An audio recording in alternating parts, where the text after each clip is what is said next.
Bugungi kunga 6-kun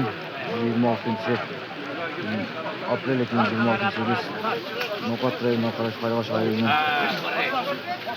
Kelishov yerda Imaraliyev Abdumalik Dombo degan qo'shimcha tashkil qo'y bo'ldi. Qo'shimchalar morekal hozir qatnashchi savdolarga Yangiro'yning majmuasida xabarlar qilmoqda.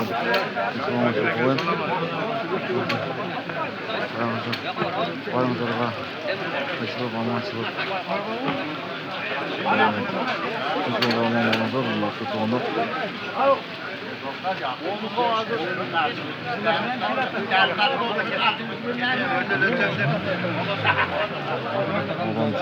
Çok. Kvadrat. Vay başkanım tekrar.